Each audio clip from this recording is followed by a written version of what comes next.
welcome. Thank you for tuning in to Mirror Now. You're watching the Urban Debate with me, Sharlene Lobo. Are you someone who enjoys the view of a shining city on the horizon while your flight is descending?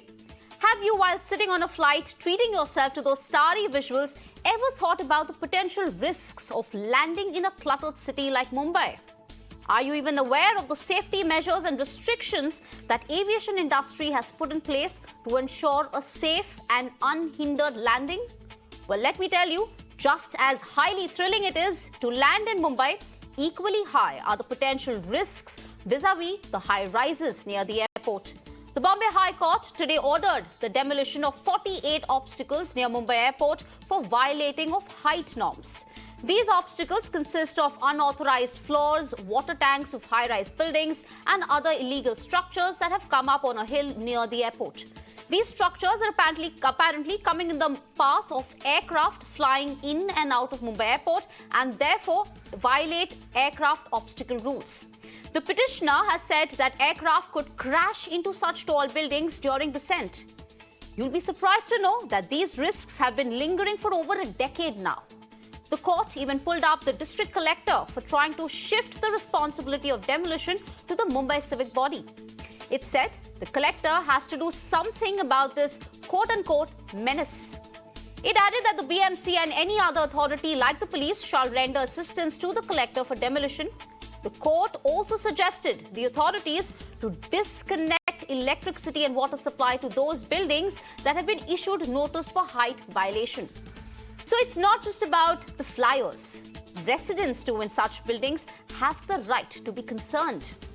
If these risks have been looming large for several years, why such a delayed action? Despite regulations and inspections, why do these structures keep increasing their height beyond prescribed rules? And who is responsible to tackle this menace and ensure everyone's safety? To discuss this evening, I'm joined by Dr. Sudhir Krishna, who's the former secretary of the Ministry of Urban Development, Chandrasekhar Prabhu, the urban planner, Parvez Damania, an aviation expert, and Divyasini Chaudhary, a citizen voice and architect. Thank you so much for joining us this evening. Mr. Damania, I want to first come to you.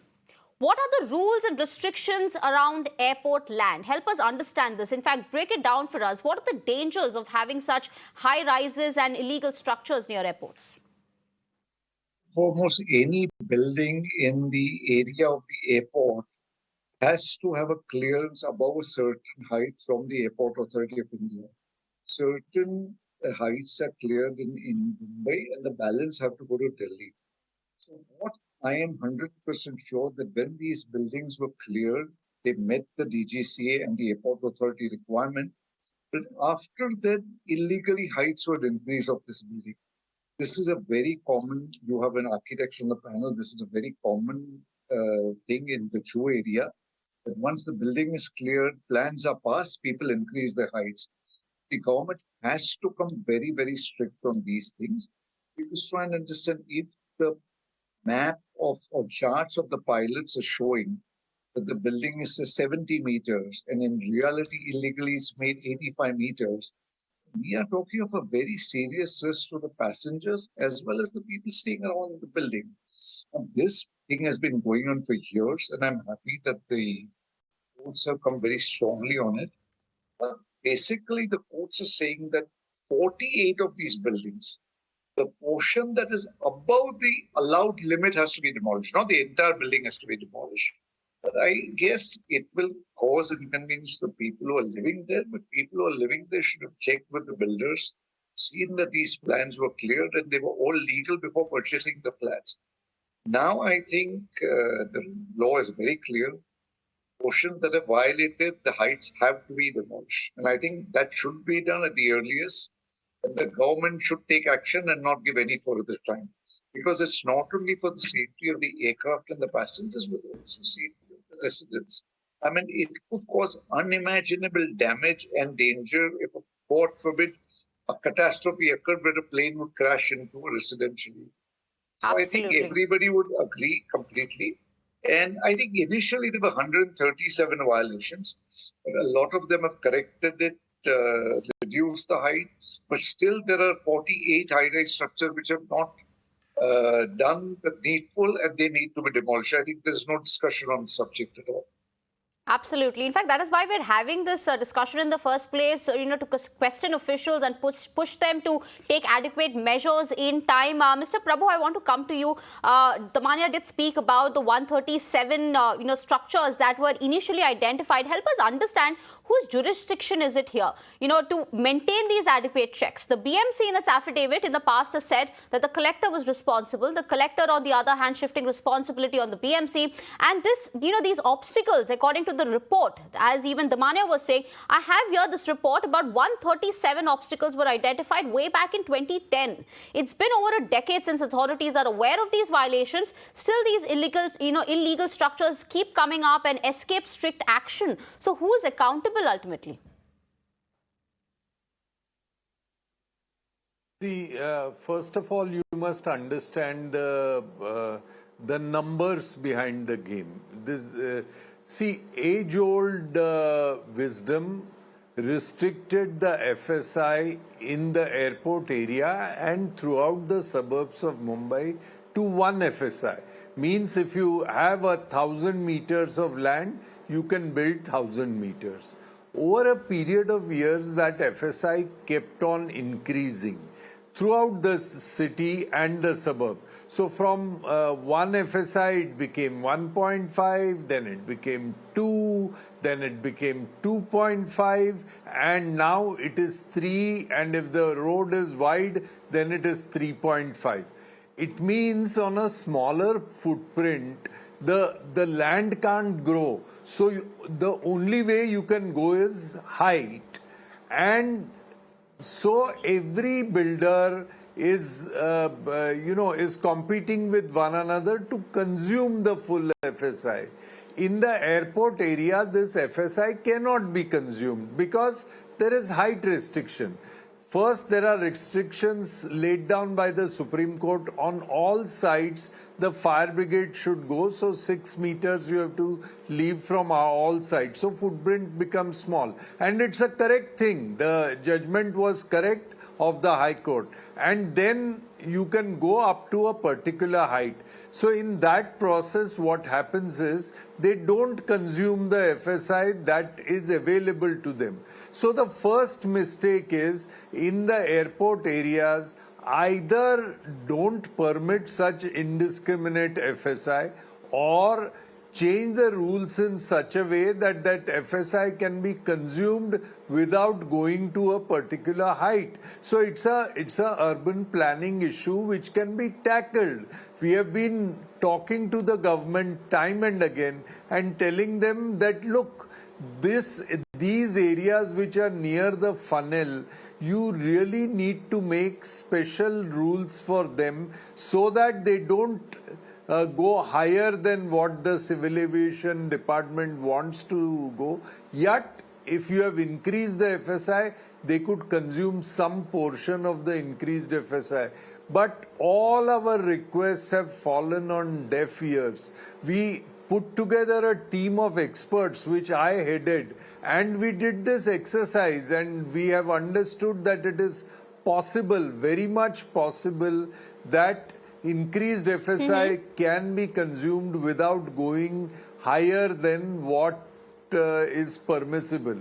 Now, despite that, how have these floors come up? The collector is responsible on lands which belong to the collector. The collector has a demolition squad. The municipal corporation is responsible for approving of plans and to ensure that additional floors over and above that which is approved can go there. The civil aviation department is equally responsible because when they see that the building is going beyond a particular height, they have to warn both the collector and the municipal corporation. All these agencies are keeping mum because in most cases, I know of specific cases, these builders have deep pockets and there is rampant corruption in every single department. Right. Mr. And Prabhu, they in fact, really on that bribe particular their way. point, I want to take it across to Ms. Chaudhary as well, who is on the panel here. You know, as you spoke about the builders, and allow me to quote the petitioner here, and this is, from a Times of India copy. As per that, the petitioner, Yashwant Shenoy, has said that in Mumbai there is, a builder lobby, as you were mentioning. Ms. Chaudhary, do you find any merit in these claims? Would that be a reason for these buildings getting sanctions for additional floors despite restrictions? Okay, so here, thank you for getting me on the panel with such distinguished guests. Here I just want to say is that what Prabhu sir has said, that yes, I mean, the builders have a lobby. They are constantly pressurizing the BMC to pass their plans. And even if they get the CC, they start building. And after a certain stage, the BMC comes at only the OC part. Now, the issue is that we have to check whether these buildings had got OC. Now, if they have got OC, which means the BMC is very much in cahoots with the builders to have given OC. And if the OC has not been given, which means at least that bit of due diligence has been done by the BMC. The other thing is that even the buyers who go in for buildings which are under construction, and especially the pre-RERA era, you had these buyers kind of just buying it because of the view, or just, high rise, higher floor and stuff like that, without doing the due diligence. When you go to a shop, you bargain, but they don't even do a due diligence of their huge crores of worth of property. They don't do a due diligence. They can always cross-check with, the other architects who are there in the field, or lawyers. There is a method of getting your thing. So this first thing is that the builders are at fault. Then I will also, being an architect, I will blame the architects also, because they are the ones who are supposed to be responsible for getting these plans passed. If architects are doing this kind of nuisance, who are licensed to get these designs done and passed in the BMC, they are also equally responsible, because they are professionals who are actually handling this. And then comes the owners who have gone in for these flats without doing the due diligence. So I think it's like, a vicious cycle. So, I mean, unless I think primarily the builders and the architects who have, been part of that, getting the things sanctioned, should be held responsible for these buildings. Mm-hmm. And then, of course, the owners have to suffer because of that. Okay. So, being an activist also, I feel it is the citizens are suffering because of this, this whole nexus which is there to make the fast buck by the builders. Right. So it's a deep-rooted nexus there. Mr. Prabhu, I know you have a point, and also I want to, ask you a question on this. What can be set as a precedent here? What will discourage, right, from the building owners to the architects to all those who are passing these plans? Where does the buck stop? Where do you crack the whip? What action should be taken in order to, stop such menace from continuing in the future? I'll give you a very, very small and simple example. Any person in any building in Mumbai wants to change the tiles of his bathroom. He breaks the tiles, puts it in a gunny bag and puts it below his building. The next day, the BMC engineer stands at his door and says, "Kya kaam kar raha hai? Kuch galat kar raha hai kya?" Because when such debris is put out, immediately the person who collects the debris, who goes every day to every building, comes to know that something wrong is happening. So he then calls and reports the concerned engineer, and he does. So for a common citizen who changes tiles in his bathroom or in his kitchen, even he is not spared. The very next day people come.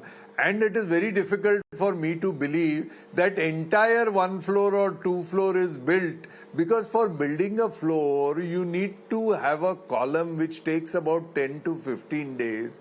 Then you have to put the centering and lay a slab, and the slab takes another 15 days to cure. So it doesn't just happen in overnight that in the night I slept and in the morning these 2 floors have come. It doesn't happen. It takes 2-3 months, and the job of the overseeing engineer is, these engineers have been given certain areas as their beat, wherein every day they have been given motorbikes by the municipal corporation, where the petrol and others are paid.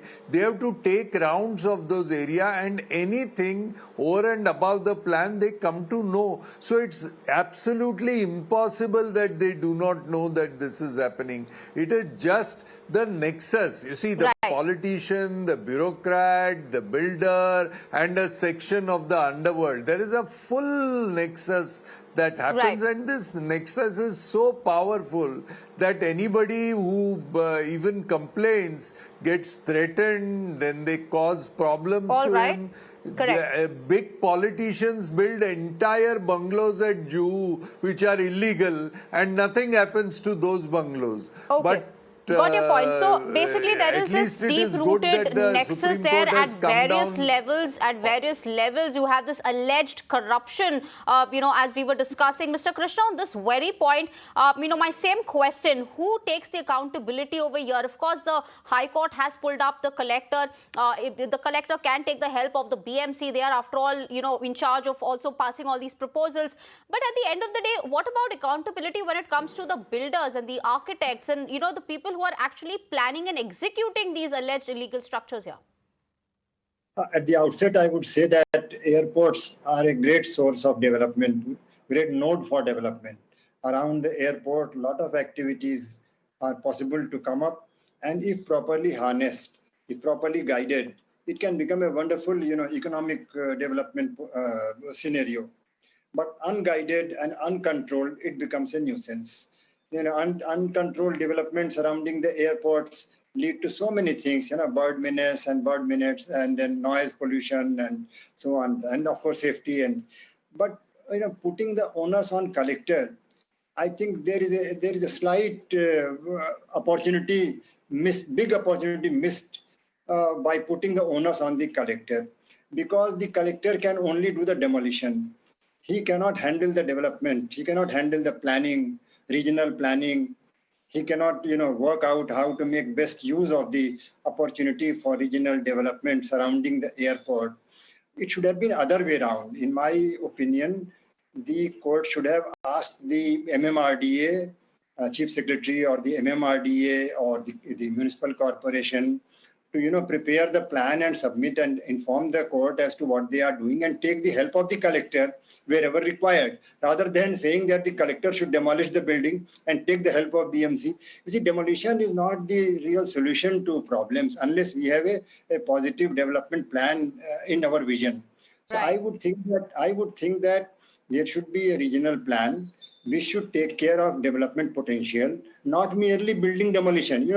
Buildings alone are not the issue, because if we have improper usage of the area, where you gather waste, and then the bird menace start developing, it is as dangerous to the airport as high-rise building, and therefore the land usage is equally important, not merely the height of the building. Rightly so.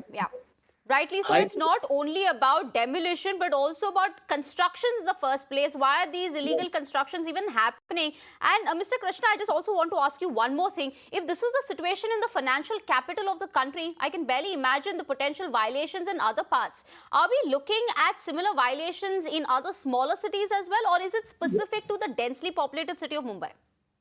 It is happening everywhere. Even I would say that of course, Delhi is somewhat better. I would think that because the new airport came in a way.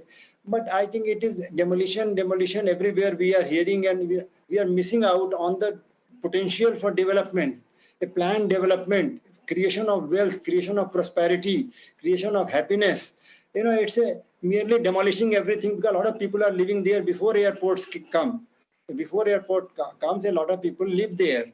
and they want to develop the land. So we should guide them that you can't raise the height, but you can do what all you can do, and help them by giving them some kind of incentive, some kind of guidance, some financial subsidy, public-private partnership mode, as we are working on redevelopment of slums, for Right. redeveloping slums like that, for development of this area. I think it's a wonderful opportunity, and merely demolition approach to the demolition, identifying people who are indulging in corruption, demolishing buildings and so on, this would not take us very far unless we have a growth plan in Right. our vision. Absolutely. Now, since we're talking about residence and development project, Ms. Chaudhary, what happens to the residents in these buildings? The High Court here has suggested disconnecting water and electricity supply, apart from, of course, the more stringent action of demolition. What happens to the residents here? Who looks at relocating them? Are they left in a lurch now? Were they even aware of legal contentions and violations? No, these notices must have spent to them a long time back. It is, sorry. Okay, actually, the question was directed to Ms. Chaudhary, but go ahead, I'm Mr. sorry. Damania. I will. No. See, I don't think this has happened all of a sudden. The notices must have been going to them for many, many years. The government must be following up on them. And like you asked a very important question, this problem is very serious in the city of Bombay. See, Mumbai is a very unique airport. It's right in the center of the city, and is surrounded by buildings all over the place, plus slums all over the place. This problem is not so serious in smaller towns, nor is it so serious in other cities, because most of the airport, like Bangalore, Hyderabad, they're located outside. Delhi is on the outskirts. Delhi has huge amount of land. Mumbai has a lot of land that's encroached by the slums and smaller buildings. So this problem is very, very serious in Bombay, and Bombay is where we need to take care immediately. Right. Now, again, the other problem is Bombay airport is at its peak. The utilization of the airport is at very high. The number of landing and takeoffs is huge. Again, the bird problem is a very serious problem that is caused due to so many slums around the place. Now, I mean, this is, let's hope that this thing, I don't think this is going to sort out. Now, the people who bought these flats are going to suffer very badly, but I don't think there is any solution immediately to this problem right now. Right. Let me also get the perspective of Ms. Chaudhary there. Is there a solution? What happens to the residents here?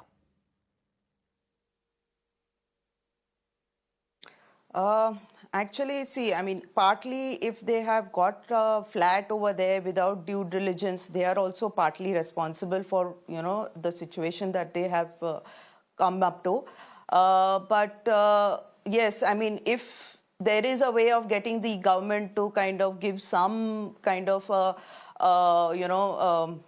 financial aid to, kind of penalize the builder who has done this violation, penalize the architect who has done this, get the money out from them and pass it on to the residents, because it is like, the builder who has actually duped these flat owners. So, I mean, most of the flat owners go and buy flats without even, doing their due diligence, which is like a very sad case in Mumbai where you're spending crores to buy a flat.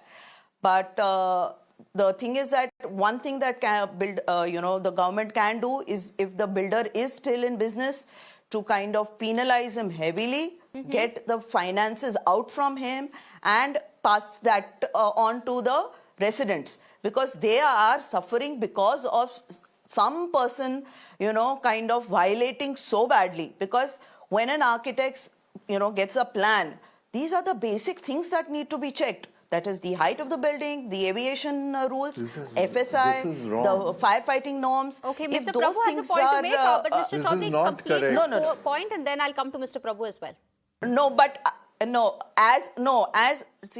Let me finish over here. I mean, Mr. Prabhu can have his own opinion, because it is finally the architect who's doing the design. It is the architect or the licensing person who is also supposed to be an architect who does the licensing.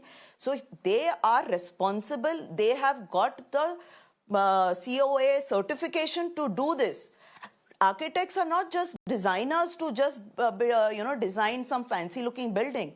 They are responsible to ensure that these rules and regulations are adhered to. Okay, the fair rules enough. are made to get these My thing is that builders are the first at fault because they pressurize the architects to do it. Architects fall into the trap to kind of make their own money. So my thing is that catch hold of the builder, get him to pay the fines, and actually finance the houses for these poor fellows who are going to lose their houses. Fair enough. So we've established the fact that there is a trail of entities who are responsible at different levels. Mr. Prabhu, make your point. Go ahead. Yeah. We are talking about Alice in Wonderland. This is very, very far from the truth. The truth is very simple. Every builder makes one company for one building. The moment the building is done, he sells the flats and the company winds up. So there is no company within 2 years of the building. Where are you going to search him for penalizing because that company is closed? That is a fact. No builder in Mumbai has built more buildings from one company. So you can't catch hold of him. As far as the architect is concerned, the architect is very simple. He says the day I saw the builder doing illegal, I have given a notice to the builder, I have given a notice to the municipal corporation saying that the builder is not listening to me and he is building unauthorized. So I am safe. I have written. So Prabhu, Mr. Prabhu, does that mean that the residents here ultimately are we in got a the lurch? letter, but we were consulting our legal department. The legal department takes 1 year. Another point that I want to make, that all the smaller cities, Dombivli has 780 totally illegal buildings. Thane has 1,300 totally illegal buildings. Vasai Virar has 2,700 totally illegal buildings. Ulhasnagar has 3,200 totally illegal buildings. Not one floor or two floor, the entire building. In Dombivli, I know of a specific instance where there is a road of 2.5, road shown on record of 2.5 kilometers, and on the road are 46 buildings. Mr. Prabhu, certainly laxity of the officials here is a known fact. Laxity of the officials and the civic body officials is a known fact. It's it's a disease not only in the city of Mumbai but across other metro cities as well. And talking about other corporations where you're talking about Dombivli or Vasai Virar, they are not near the airport. Right now we're talking about the area near the airport. Please go ahead. Yeah. If these 137 buildings, out of them, most of them have outlived their effective lifespan, 30 years, 25 years, and so on. If they go for redevelopment and new DC rules are made by which all the existing members can be accommodated without exceeding the height, these buildings can be demolished, and within 2 years, all the residents can get proper houses and they can get proper parking facilities and proper amenities also. It is possible. It is a planning issue. If a proper planning is done of the airport area, and these 137 buildings plus other buildings which want to go for redevelopment are taken up at the earliest, and they are there is a decision to plan them properly. So it's all about planning. Work on them. Absolutely, Mr. Prabhu, there. It's all about planning. Solution. I want to also get a perspective from Mr. Krishna. With all the departments and make Mr. a planning Prabhu, I also solution. want to get a perspective from Mr. Krishna as well. You've mentioned your, solution, the possible solution here. Mr. Krishna, according to you, are the residents in a lurch, or is government intervention needed? Does no one have, the back of the residents here? What is the possible solution? What happens to the residents here? Absolutely. The residents would be having a lot of difficulty, particularly those who are like tenants, those who are living without proper ownership, and they would have to suffer the most because they would be thrown out without a proper, alternative. Even those who are having ownership of them, those who are having, only that is the living for them for the generation, they would have another serious set of difficulty. So therefore, what is required is mere demolition is not the answer. Nowhere demolition alone is the answer. demolition should be accompanied with a perspective of redevelopment. And this redevelopment has to be planned, because the height of the building is not uniform. It is a funnel, it is a gradient. So the moment you cross 250 meters from the edge of the runway, and from there, and you go up to 2 kilometers or 2.5 kilometers, there is a gradual increase in the height. It is not that the moment you cross 250 meters, you can raise 60 meters or something. The gradual slope is there. And in that slope, it is not merely height of the building. It is usage of the area also. It is type of usage. So close proximity, we can have playgrounds and things like that. And then their warehousing can come up where people don't really live there and just store things. That is what is happening abroad all over. And then beyond, but redevelopment in public-private partnership mode, where, because it is a gold mine of opportunity and wealth of, economic activity can come up there. It can generate wealth for itself. It can fund for itself. Right.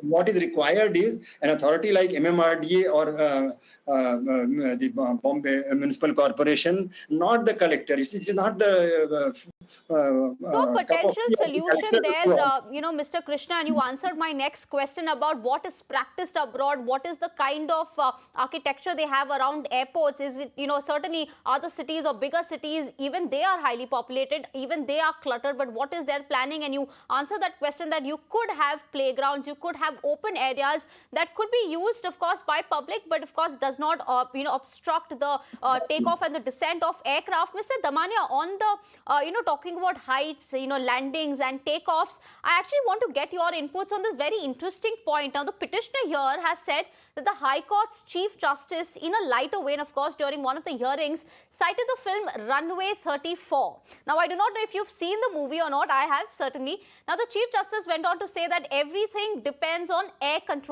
traffic control. One miss here and there and anything can happen. In that sense, are we too reliant on ATCs to escape the risks of high rises? No, 1 minute. High rise is a danger. ATC has nothing to do with this.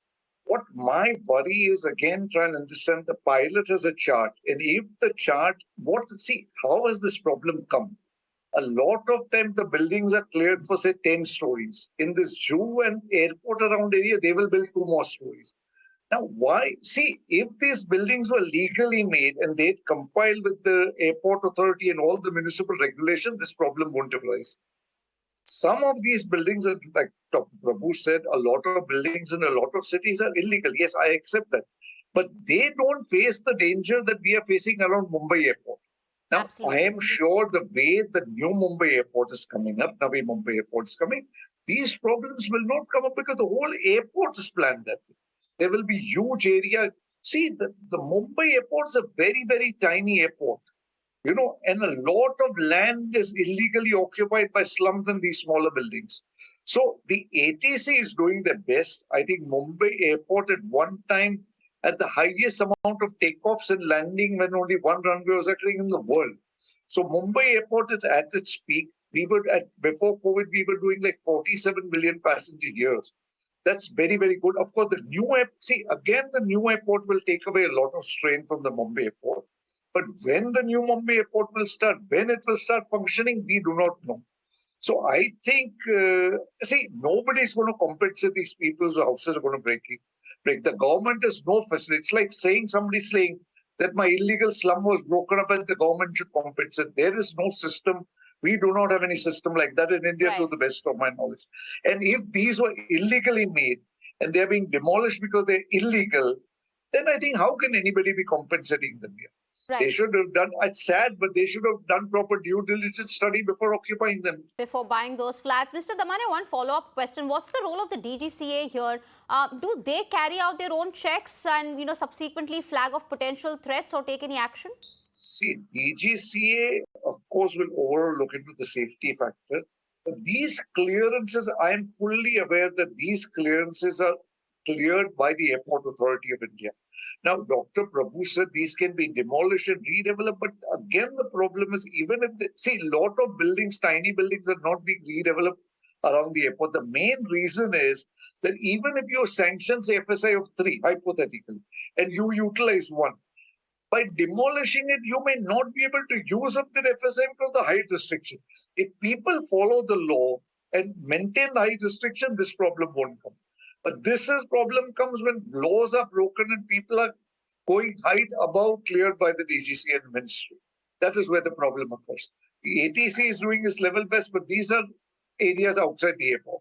Right. So, a few things that I managed to pick up here is, of course, one, it's not only about demolition. We also need to focus on urban planning. When you build a building from the scratch, look at how, who's building it. What are the clearances that are being given both at the collector level, at the BMC level, all the government officials involved. Of course, even citizens who are buying these flats, especially near the airport, you need to run thorough checks. And, a third alternative is instead of constructing, such tall buildings, you could also look at changing the urban planning. They're building grounds, building, sporting areas that are wider in space and that are empty. I'd like to give the last word to Ms. Chaudhary there. As an architect, what is your take? What is your suggestion? What could be possibly built around an airport, and an airport like Mumbai that is so busy day in and day out? You have flights landing in and take off.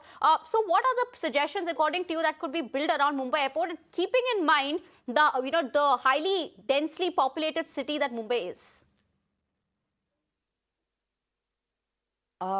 Okay, so now again that is a utopian idea, because here we already have this slum issue which is already occupying the thing.